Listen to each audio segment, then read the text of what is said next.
You're in the mix with Nikimari.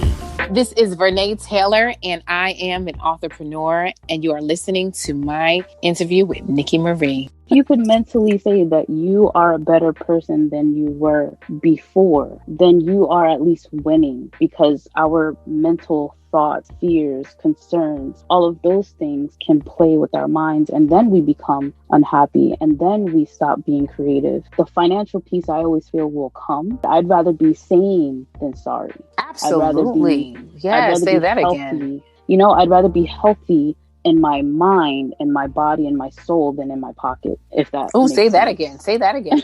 I'd rather be happy in my mind, my body, my soul, my spirit. All of that has to align before I'm thinking of what's in my pocket. Absolutely. You know what? I love that. That's powerful. No, and I tell you, I mean, it's powerful because I've said that to myself in my own way. I've said that out loud to people in my own way, that, you know, I rather live my life's purpose, why I was created to be here, than to just exist. Hello and welcome. My name is Nikimari, and you are listening to Mornings with Nikimari. This show celebrates voices and stories of entrepreneurs, visionaries, business owners, and so many others. Our purpose is to promote individuals who are motivating and creatively affecting change around the world or in their community. When creative women come together collectively, you know we just talk, and talk. This is one of those moments. And my next guest, Vernae Taylor, is a creative force not to be duplicated, but to be appreciated. We can all learn from Vernae Taylor, so check out part 1 of our conversation. At some point, we're going to break through. So yeah, that resonated very well.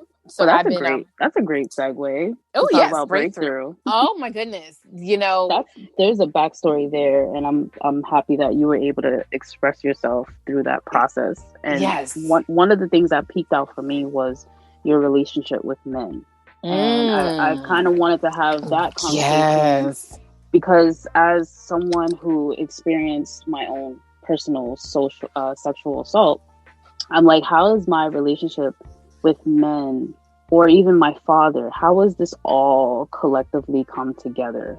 But I wanted to come from your perspective of needing to have someone in your life, and if you could give us just a little bit of the breakthrough. Yeah, you basically hit the nail on the head. The parallels between my relationship with my father and the relationship that I have with men, and just all my relationships, I find, even if it is platonic. For me, I was the daddy's girl, bona fide, but daddy's girl growing up. And my daddy was just everything to me. I could do no wrong. Everyone would tell you that I was just like his baby. He used to say, "You saved my life, baby girl." And it's crazy when I hear those words now, I think to myself, oh my goodness, you know, I couldn't save him. I couldn't stop cancer. I couldn't get him to beat his addiction and alcoholism and whatnot. And I couldn't make him stay. But I believe that him having me, because my brother and I are 6 years apart, he's 6 years my senior, I do believe that him having me definitely prolonged his life. I do believe that he cared and loved my brother and I so much that he was sound enough to go to my grandmother and say, you know what, I really need you to step in. I really would like for you to step in. And thank God that my grandmother persevered through all the challenges and obstacles in gaining custody of myself and my brother, and taking us over. But I found with that relationship, if anyone knows anything about addiction and alcoholism, with the addiction, with the codependency, with myself being a child, even though I'm a child, I'm still want to feel needed, right? I still want to feel like I am making a difference. I just wanted so badly to save him. I wanted so badly to fix him. I mean, I look back as we were going through some of his items after he passed, after his homegoing service. I still have the card. I save all the cards that people have given me, but I still have a card that I gave him. I don't even know how old I was, but even as young as I was, and I believe I was pretty young in this card, I said, I pray that, something like along the lines of, I pray that you can beat or you get over what seems to be making you so sick all the time. You know, I even had that awareness at a very young age. And thankfully, when my dad, when he was getting ready to pass and he knew that he was very, very ill before he even told us about his condition as far as cancer, thankfully, we had those candid conversations. We were building our relationship. He had reconciled everything that went wrong with my brother and I, along with his grandkids. My brother has 4 kids. So those kids knew their grandfather. They loved their grandfather. My youngest nephew, Alexander, is named after him, spitting image. So it's just amazing how life works. It's amazing how love, forgiveness, reconciliation works. But what I find, because I really felt like I wanted to fix him, I found that in every relationship, I always found a fixer-upper. Okay. I found men that were emotionally unavailable, because even as amazing as my father was, and he was very much a lover, everybody was like, he ain't no lover, he ain't no fighter, he a lover. He was a poet. He loved jazz. He was a cool cat. He was a carpenter. He was great with his hands. So everything about him really just exuded love. But because of his vices, he was emotionally unavailable for me, and in a really pivotal moment in my life, during my teenage years, during my college years, in my 20s and whatnot. And so that translated into my relationships with romantic relationships with men, where I found men that were either emotionally unavailable, men that were in some ways broken, and it's nothing worse than someone that's broken and doesn't even know it. Yeah. It's almost like they say, a person that's wounded and they don't even know it, but they're bleeding on everyone else. Wow. And yeah, and those type of men that are like, oh, I am who I am. This is what it is. They're accepting of themselves the way they are and not caring if it affects somebody else. Absolutely. Or a lot of men, sadly, are just conditioned in a way where they are not in tune with their feelings. They don't know how to even confront them. They don't even know how to express or vocalize the feelings. They don't even know how to put a name to it. They suppress them so much that it's almost like anything else that it looks completely opposite to how they show up in the world is almost like a threat. It's almost like, oh, you're too dramatic, you're too emotional. You know what I mean? It's too much. And so I find, especially in a relationship that I was in for quite some time that ended at the same time that my father had passed at the tender age of 29, just right a month before my birthday. Okay, a month before my 30th birthday, which is a pivotal moment for a young woman. I ended this nearly 10-year relationship. And in that relationship, I realized the parallels of me wanting so badly to fix it, me wanting to be enough, me interpreting and receiving the lack of care or security that I found in my father. I translated that into unworthiness. I translated that into a low self-esteem, a poor sense of self-identity outside of a man and outside of a relationship.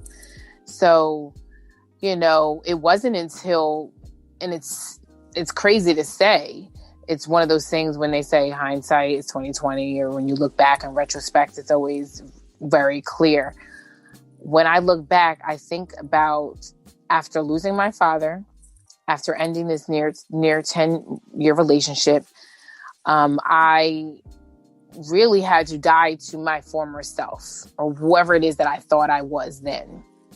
Whatever identity that was attached to being with this person that I thought I was going to marry, and being, my father's child, and really struggling and wanting to fix him and make it better and make it right, and wanting him to live more than maybe he wanted to live. Do you know what I mean? Sometimes we want it more than they do. And if anyone knows about addiction, it's only when that person's ready to receive the help that you can be of help. And so when I took that on, and when I realized I basically had to like just pause and reflect and just take time to ask myself some really, really hard questions, I realized I had to be reborn. I found that a lot of times I was selling myself short. I was putting myself down. And I was allowing others to define who it is that I wanted to be. And I was adopting those limiting beliefs. I was adopting those generational patterns. I was adopting their experiences and what happened and what results that they had. And that doesn't have to be my life. We have the power to change it all. We have the power to break the patterns. We have the power to define life, love, happiness, success for ourselves. Mm-hmm. And I had to learn that the hard way. So that's just one of them, but you definitely got to pick it up. I have some copies. I have some hard copies for some of your listeners. So, I definitely can tell them where they can get a personalized copy of The Evolution Effect. Shout out to Chanel Spencer, who is the visionary author of this book, who was so kind to ask me to be a part of this amazing community of authors with such really powerful stories. You came back as a repeat offender with her and did Our Truth Is Not a Lie. Our vision, I sure did. And Black are all powerful. And this being Black History Month, which I think we definitely need more than a month, but here we are. Yeah. So give me a little description of Our Truth Is Not a Lie, because this is definitely seeming more like a empowerment book.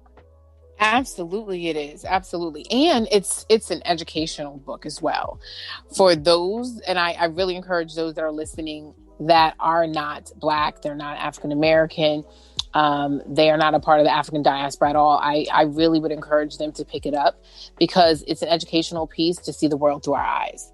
And so not only was it a dedication to Ahmaud Arbery, Breonna Taylor, and George Floyd, and a lot of countless others that we've lost, during this time, in the past, even up till now, to date.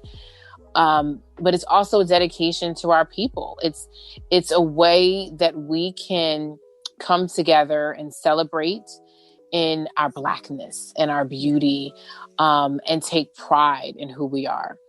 And let the world know that we are not a threat. Let the world know that our skin is not a crime. Our skin is not a weapon. We're so much more than that. And so the stories in this book are amazing, because we all come from so many different backgrounds across the globe. And that's the beauty of, just like I said, connection with technology, that we can be spread about, but somehow we can share in this project, in this gift to the world. And so for me, I spoke about my experiences coming up in a predominantly white area, in a upper middle class area, coming up, having been raised by my grandmother out of a broken family, what that looked like for me, along with me breaking into the corporate space, and just breaking into what we call mainstream type industries, or mainstream type work environments, and what that's like for me as a woman, not even just a woman, but a Black woman, and not even just a woman and a Black woman, but a Black woman in America. There's so many layers to who we are as a people.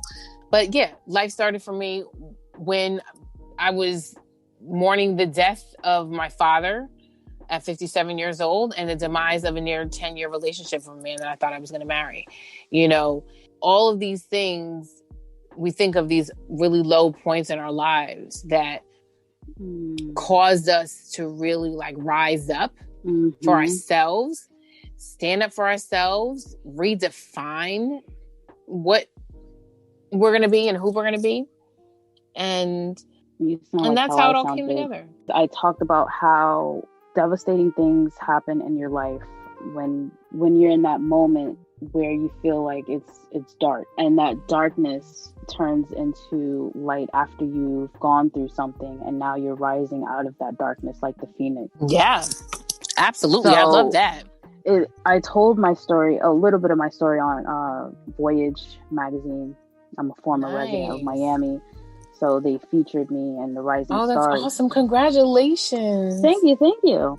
And I talked about battling depression, and you know, they ask you to tell how you got to where you are, and that's kind of where I wanted this conversation. We have to go back to where we were in order to understand where we are. And throughout all of it, that gratitude point is in each one of those stories that you tell a little bit about your life.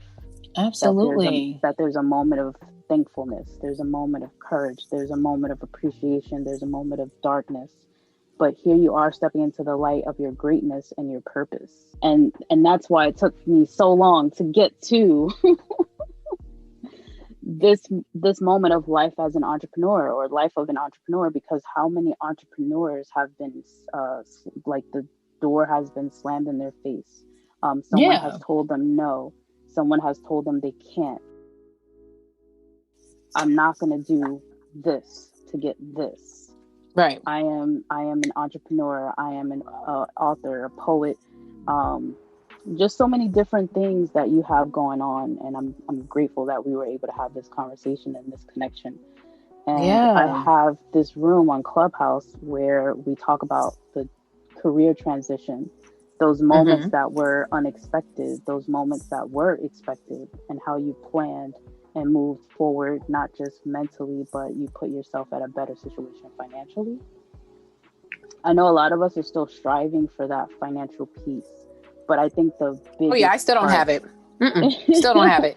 I can tell you, when I think about it, I'm like, when I had a lot of money, I'm like, where did it go? What did I do with it? Like, do you know what I'm saying? It's like, but if you it's the contentment. But if you could mentally say that you are a better person than you were before, then you are at least winning, because our mental thoughts, fears, concerns, all of those things can play with our minds, and then we become unhappy, and then we stop being creative. The financial piece, I always feel, will come, but I'd rather be sane than sorry. Absolutely. Say that healthy. Again. I'd rather be healthy in my mind and my body and my soul than in my pockets. If that. Oh, say that again. Say that again. I'd rather be happy in my mind, my body, my soul, my spirit. All of that has to align before I'm thinking of what's in my pocket. Absolutely. You know what? I love that. That's powerful. And I tell you, I mean, it's powerful because I've said that to myself in my own way. I've said that out loud to people in my own way, that, I rather live my life's purpose, why I was created to be here, than not, than to just exist. It's like, I want to live, I want to do it right or not do it all. And I know it sounds somewhat morbid. It sounds extreme. I would say that a lot of people would venture to say that a lot of artists are extremists and eccentric. So I will take that, and I'm super dramatic. But I do feel that way. I feel that way. Like there are times where I still struggle with, am I living my purpose? Am I doing enough? Am I walking in my light? Am I helping someone? And these are questions I feel like we have to have with ourselves, because it constantly causes us and propels us to keep moving forward, to keep striving, to keep improving and learning, and understanding that it's a process. And And it's not going to happen overnight. And it's not something where we should ever get comfortable, you know, but contentment is something. That's another thing that I had to learn. Just being present in the moment. Like, where am I? I'm not where I want to be, but gosh darn it, I'm not where I used to be. And that helped me. The book, The Power of Now, is a really good one in terms of being present. And there's so many others, but that's why I do the check-ins, you know, because that's how I remain present, to know where I'm at. That's why I write everything down to the vision of how I envision my life, how I envision success, how I envision, whether it's financial, you know, stability, whatever the case may be. I have that record so that I can look back at it. When it happens, I can say, oh my goodness, I did that. Like, we don't even realize, because life is so fleeting, especially now more than ever before. It's so fleeting that we forget to, you know, they say, I hate to be cliche, but to stop and smell the roses, literally. The life of an entrepreneur. It says first 20 to pre-order will be mentioned in the book. Absolutely. Absolutely. So that's why I sent you that link, because it's really an opportunity for those that are entrepreneurs that have, you know, a thriving business, a business that they're, you know, they're maybe just now launching, or a business they want to highlight. Even aspiring authors and entrepreneurs, there's opportunity for you there as well. To have your name acknowledged, your business, your social media handle acknowledged in a book. So that means that you're in that book forever and ever. You know, the same way when I'm gone, and these words will live through me. And my family, they will have these words, and they will have these treasures and these memories. Is the same way that somebody can flip through that book and see your name or your business, or, you know, what it is that you do. It's one of those things that it's a way for people. I can tell you, as far as the opportunity for like aspiring authors, I had in Letters to My Father, 7 Steps to Healing from the Loss of a Parent. Shout out to my sponsors. I had 2 sponsors, Alessandra Sardes and Edna Freight, and such amazing people that I met. It's so crazy how I meet people. But both of them at some point would probably want to write, and they will want to write a book. And maybe for whatever reason, a lot of people want to write a book, and maybe they haven't done it yet. Maybe they're scared. Maybe they're fearful of what people are going to think. You know, there's so many reasons why we don't do things. And I talk about that in my first book, Breakthrough, just giving yourself permission. Giving yourself permission. You know, that's it. To do whatever it is that you need to do. Whether it is you to heal, to be set free, to find happiness, to find peace. Do whatever it is that you need to do, and give yourself permission to do that. So it gave them an opportunity to sponsor a subchapter and contribute to the words and the heart of Letters to My Father, and dealing with what their experiences were with grief and loss. I also had someone that sponsored an author spotlight, where she was able, shout out to, oh my gosh, Kiana Horton. And she's going to be having a book that's coming out, dealing with adoptees, you know, experiencing, yeah. So, I mean, really powerful people that maybe didn't write the book, or maybe didn't want to do it on their own, but they were able to do that. So there's the space for you. All you have to do is purchase a copy of the book. I mean, a copy is $20 plus shipping and handling. And with that, you can be featured in the book forever and ever. And you also get a lot of great benefits. You get a free pass to the virtual experience that we will have, the virtual launch in April, which will be amazing. You'll be entered for prizes and gifts and goodies. You creating and your own opportunities is here to stay, because there is no such thing as job security. So if you can't be secure in your job that maybe didn't make it, maybe had to downsize, maybe had to let you go, maybe had to give you more work, but they're not giving you any additional pay or a different title. You know, you have to find alternative ways to live out your life.